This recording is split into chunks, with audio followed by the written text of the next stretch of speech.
accueillons maintenant Moulendama Succès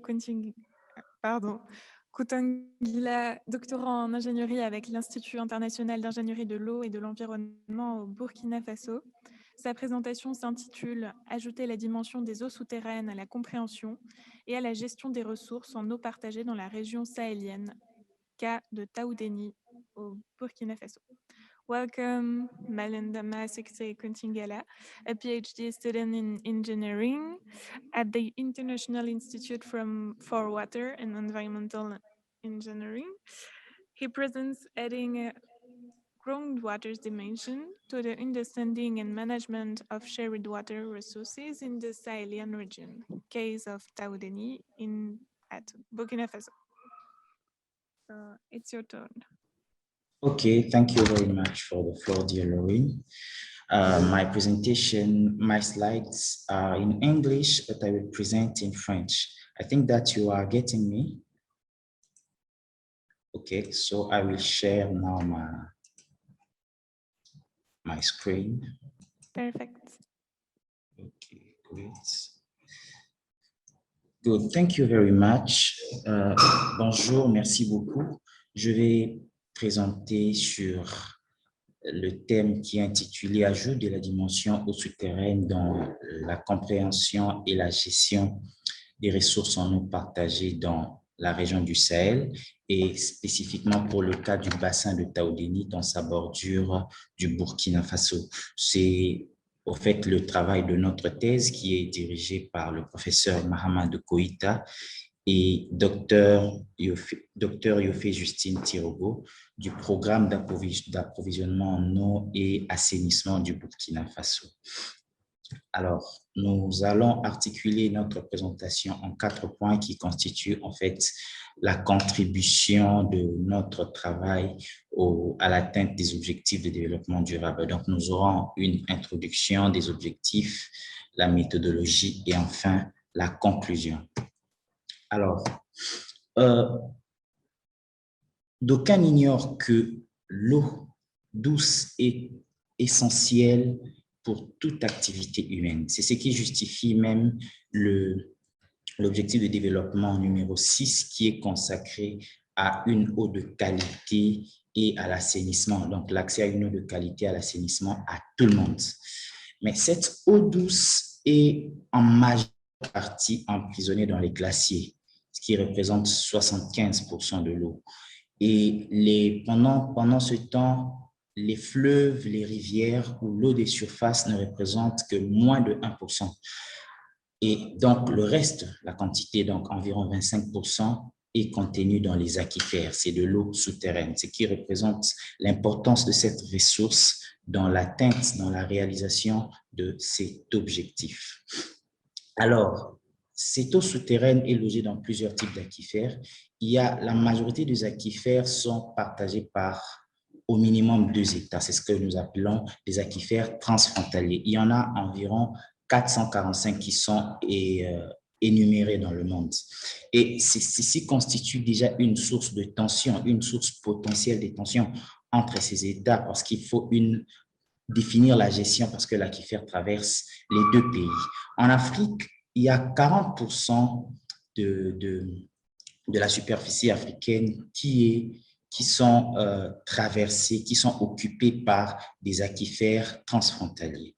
Et environ 40% de la population africaine vivent dans ces endroits. Donc, cette ressource en eau est une ressource très stratégique qui nécessite une bonne gestion.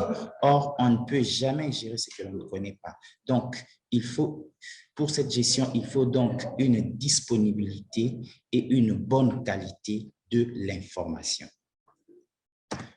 C'est le cas que nous pouvons observer pour l'Afrique de l'Ouest, qui est une région semi-aride et qui, dans ce contexte global de changement climatique et de raréfaction de la ressource, est l'une des parties la plus désavantagée à cause des variabilités climatiques et beaucoup d'épisodes de sécheresse qui sont intervenus.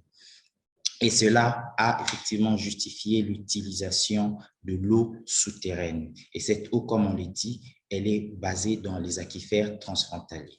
Malheureusement, nous constatons qu'il y a un manque criant d'informations et de capacités techniques pour gérer efficacement cette ressource.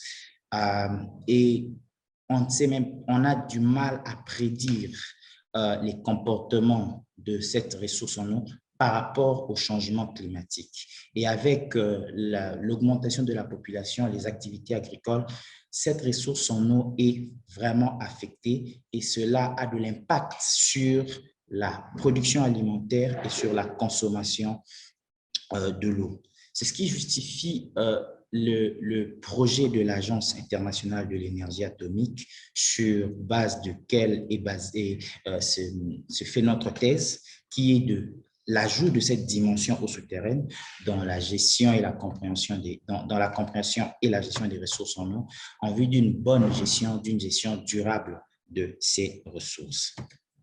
Alors, pour ce qui est du Burkina Faso, j'espère qu'on peut voir ma souris. L'Afrique de l'Ouest, c'est toute cette partie-là. Nous voyons ici le bassin de Taoudéni. C'est donc la plus importante formation néoprotérozoïque de l'Afrique de l'Ouest. Ce sont des formations sédimentaires. Et nous voyons le Burkina Faso qui est là. Donc, il y a une partie de ce bassin qui traverse environ 1/5 de la surface du Burkina Faso. Le bassin de Taoudéni fait 1,5 million de kilomètres carrés et traverse 8 pays. Donc, c'est ça, c'est ce qui constitue en fait notre zone d'études. Voilà. Alors, nous avons d'abord commencé par voir tous les travaux qui ont été réalisés parce que nous ne sommes pas les premiers à étudier les eaux souterraines. Il y a plusieurs travaux qui ont été réalisés, mais nous avons constaté qu'il y a en gros 4 points qui nécessitent d'être approfondis. Premièrement, nous avons la géologie et l'hydrodynamique des aquifères. En termes de géologie, nous avons constaté que la plupart des forages dont les données ont servi aux études géologiques et hydrogéologiques sont des forages qui ne vont que approximativement à une profondeur de moins de 300 mètres. Alors que ce bassin de Taoudéni, cet aquifère, est supposé avoir une épaisseur de 2000 mètres. Donc, on ne connaît pas très bien la géologie de la zone. Pour ce qui est de l'hydrodynamique, les propriétés hydrodynamiques qui sont là sont très insuffisantes pour caractériser la zone parce que la partie du Burkina Faso fait 45 000 km². Les propriétés hydrodynamiques qui sont là sont encore insuffisantes. Il y a certaines propriétés qui ont été déterminées juste pour le forage, pour l'ouvrage qui capte et non pour l'aquifère. Donc, on ne peut pas bien caractériser l'aquifère. D'autre part, pour ce qui est de la recharge, il y a encore une incertitude sur les méthodes qui ont été utilisées par rapport à la recharge, ce qui fait qu'il y a des divergences entre certains auteurs dans la zone d'études et aussi la cartographie des zones de recharge n'a pas encore été vraiment bien approfondie. Considérant que nous sommes dans un milieu où les activités agricoles sont en train de foisonner, la population est en train de croître, il est nécessaire de faire l'étude de la vulnérabilité à la pollution qui jusque-là n'a pas encore été menée sur l'ensemble de la zone d'études. Et on observe aussi un manque d'un modèle spatio-temporel qui décrit le comportement des eaux souterraines en fonction des changements climatiques et environnementaux. Donc, c'est l'ensemble de ces 4 points, c'est à l'ensemble de ces 4 points que nous allons essayer d'apporter une touche particulière. Alors, nous avons proposé donc comme premier objectif de commencer par caractériser la géométrie et la géométrie des aquifères, donc la géométrie et la structure des aquifères, parce que c'est le contenant même de la ressource en eau. Il faut commencer par comprendre le contenant avant de comprendre le contenu. Donc, nous allons commencer par caractériser la géologie de l'aquifère et aussi voir les propriétés hydrodynamiques. Comment est-ce que l'eau circule sur le plan souterrain? Après cela, nous nous posons donc la question sur la pérennité de la ressource. Est-ce que cette ressource est exploitable de manière pérenne? Cela nous amène aux questions de la recharge. Nous devons arriver à quantifier, à caractériser, à quantifier la recharge et aussi le taux de renouvellement de cette ressource en eau. En troisième lieu, comme je le disais précédemment, étant dans un contexte de dynamique démographique et avec les activités agricoles et tous les intrants qui sont utilisés, il est nécessaire de caractériser ou d'évaluer la vulnérabilité à la pollution.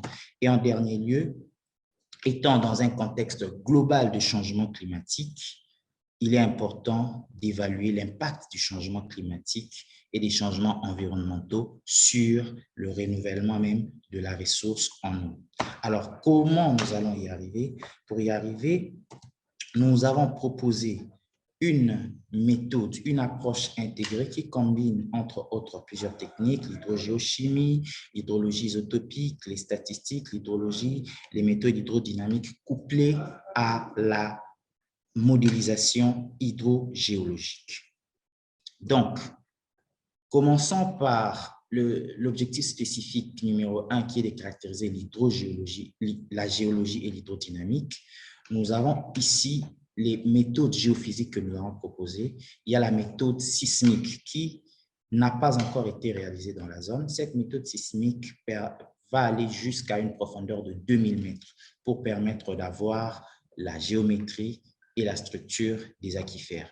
Elle sera complétée par les méthodes électriques et les méthodes de résistivité, électrique et les méthodes électromagnétiques qui vont permettre au fait de voir l'organisation latérale des formations altérées, comme on les appelle, les altérites, des autres unités géologiques et des fractures, spécialement dans la zone quelque part ici au niveau de ma souris. Cette zone est appelée la zone des sources parce que là, il se trouve des sources qui donnent des débits très puissants. Et pour cela, on va aller jusqu'à une profondeur de 300 mètres. Les études sismiques vont se faire suivant ces lignes-là qui vont permettre de caractériser l'ensemble des formations, de traverser l'ensemble des formations géologiques. Ces lignes-là, selon l'échelle, atteignent à peu près 400 km de longueur. Donc, on est à 400 km de longueur et à 2000 mètres de profondeur. Les études géophysiques seront confrontées même par les forages qui vont aller jusqu'à 500, 1000 et 2000 mètres. Donc, ça nous permettra d'avoir vraiment une idée globale de la géologie de notre bassin. Pour ce qui est des caractéristiques hydrodynamiques, nous avons le débit, nous avons le débit spécifique, nous avons la transmissivité ainsi que le coefficient de stockage ou la porosité de drainage.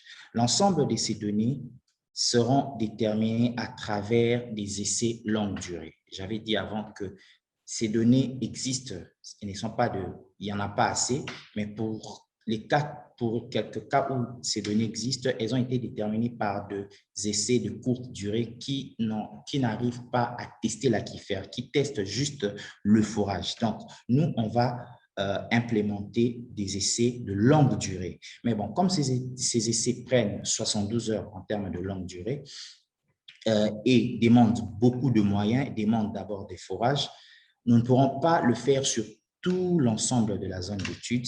Nous allons donc associer à ces essais en même temps une méthode géophysique qui est appelée la résonance magnétique des protons. Cette méthode va nous fournir une teneur en eau. Cette teneur en eau sera liée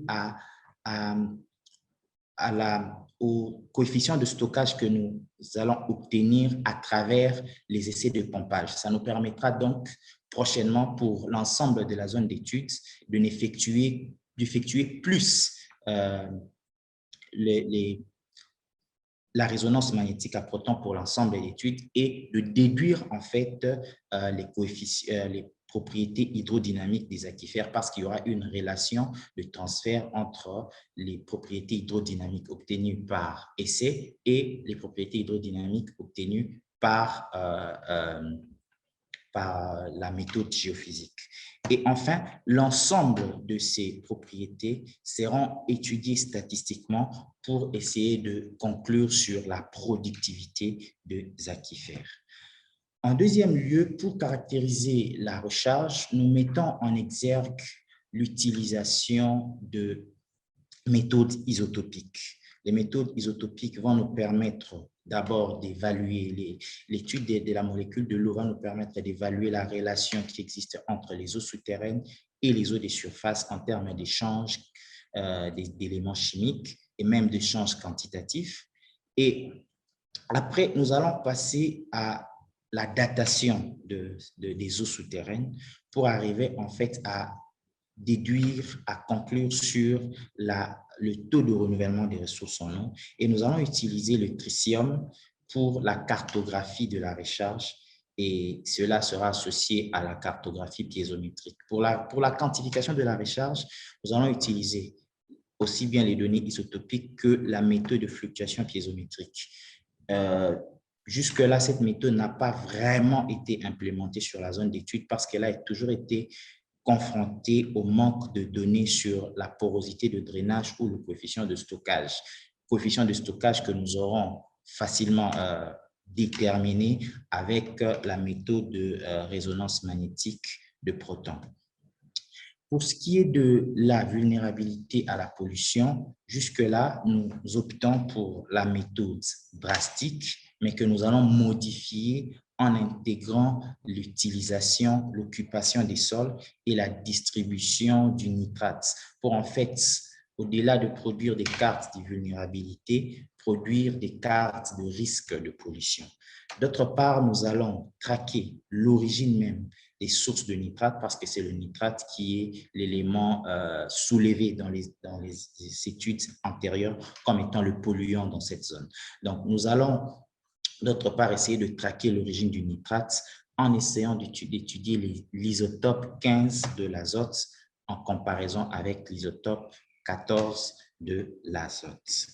Et pour ce qui est de l'évaluation de l'impact des changements climatiques et environnementaux sur les ressources en eau, nous allons procéder à une modélisation des eaux souterraines. Donc, nous allons passer par le modèle géologique, le modèle conceptuel, les modèles de transport du polluant. Tous ces modèles-là seront intégrés pour avoir un modèle des eaux souterraines. Et pour ces modèles, nous allons utiliser des modèles climatiques qui existent, nous allons utiliser les sorties des modèles climatiques qui existent, qui nous fourniront des scénarios que nous allons intégrer comme des entrées au modèle des eaux souterraines pour nous permettre de réaliser des prédictions à l'avenir. Et ces prédictions serviront donc de base à la prise des décisions pour une gestion durable de la ressource en eau. Ainsi donc, ce travail réalisé sera utile d'abord à l'Agence internationale de l'énergie atomique via la Direction générale des ressources en eau du Burkina, qui est le point focal, au fait, le point par lequel passe ce projet. Il y a le programme d'approvisionnement en eau et assainissement qui va bénéficier de ces résultats. Ça permettra aussi en fait, de construire, de renforcer les capacités institutionnelles, les capacités institutionnelles et techniques pour combler les lacunes identifiées dans les études précédentes. Nous allons contribuer à améliorer l'accès à une information viable sur la ressource en eau et contribuer à renforcer la collaboration entre les États et les partenaires impliqués dans la gestion des ressources en eau partagées. Donc, tous les autres pays membres qui partagent le bassin de Taoudéni, dans chaque pays, il y a des études pareilles qui se mènent. Ensemble de ces résultats mis ensemble permettront au fait d'implémenter une gestion intégrée de ressources en eau au moyen de la coopération transfrontalière. Nous avons dit et nous vous remercions. Merci beaucoup pour cette présentation. Nous allons voir si nous pouvons prendre une question.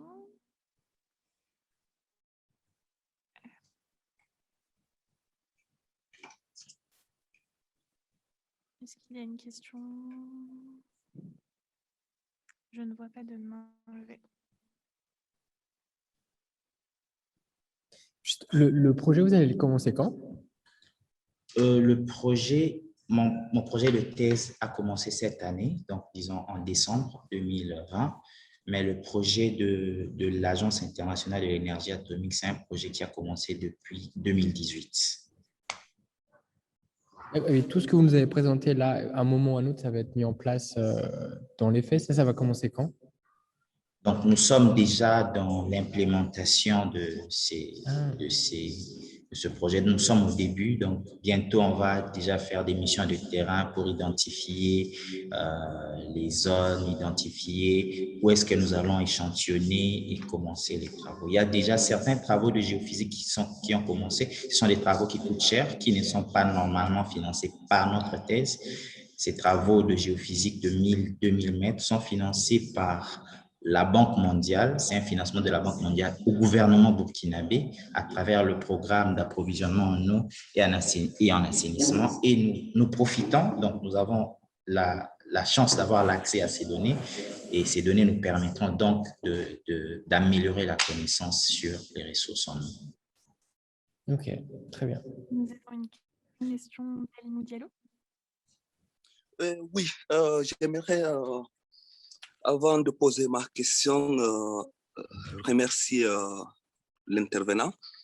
Et vraiment, c'est une question à laquelle je m'étais attendu, un sujet qui est important parce que le Burkina fait partie de ces États qui sont presque dans le Sahara et qui fait que la question relative à l'eau dans cette région est très inquiétante. Et il a même soulevé que vraiment, contrairement à certaines régions, si vous voulez faire des forages dans certaines régions, notamment au Burkina, au Mali et tous ces pays qui bordurent le Sahara, on se déporte à des problèmes de profondeur pour trouver l'eau en sous-sol. Et donc, ce que je vais poser à l'intervenant, c'est de savoir quel est l'impact de l'avancement du Sahara dans ce projet, c'est-à-dire dans la mise en valeur de l'eau, dans la protection des couches d'eau dans cette région et dans le cadre de ces forages. Et aussi, je ne sais pas s'il s'est intéressé. Récemment, je voyais que la Banque africaine de développement, en collaboration avec les États sahéliens, allait lancer bientôt cette muraille de forêt pour limiter l'avancement du Sahara. Qu'en est-il de l'implication de ce projet dans ces études et dans le cadre du développement durable? J'espère que mes deux questions ont été comprises. Je vous remercie. Merci beaucoup pour les deux questions. La première question, c'est l'impact de l'avancement du Sahara. L'avancement du Sahara, en fait, c'est une question très importante. C'est le désert qui avance. Le Burkina est dans la zone sahélienne, c'est la zone qui borde le Sahara. Et c'est très important de penser à cette question. Effectivement, cette avancée se remarque par la variabilité climatique et la tendance climatique dans laquelle nous sommes en train d'évoluer. Donc, cette dimension est prise en compte, sera prise en compte dans la modélisation. Quand nous allons modéliser, nous allons voir comment est-ce que, à l'aide des sorties climatiques, des sorties des modèles climatiques, nous verrons dans le temps comment est-ce que la température, comment est-ce que l'utilisation des sols, comment est-ce que la sécheresse va évoluer. Et ces données-là seront intégrées pour voir en fait la réponse de l'eau souterraine dans cette partie. Donc ça, c'est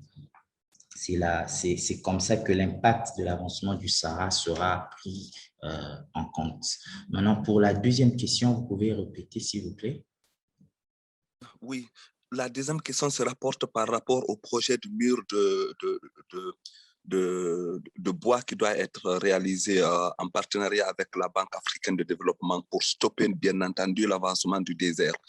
Et c'est cette couche de mur en forêt qui va longer, qui va partir du Sénégal en passant par le Mali, le Burkina, le Tchad et autres pour bloquer l'avancement du désert. Et j'espère que cela a un impact direct sur la question de l'eau dans cette zone.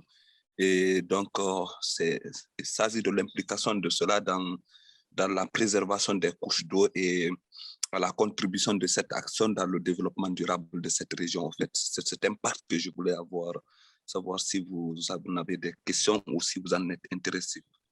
Ah, d'accord, merci beaucoup. Ça, c'est une information que nous venons de prendre. Je trouve que c'est très important, très intéressant déjà comme idée qui est prévue. Nous allons voir comment, dans quelle mesure nous pourrons faire allusion à cela dans ce travail et ce sera vraiment très important de considérer cela. Merci beaucoup parce que jusque-là, je n'étais pas encore informé, donc je viens d'avoir l'information. Merci. Merci beaucoup. J'ai également une question, mais je la poserai sans doute pendant la table ronde. OK. Merci pour votre présentation et nous allons continuer.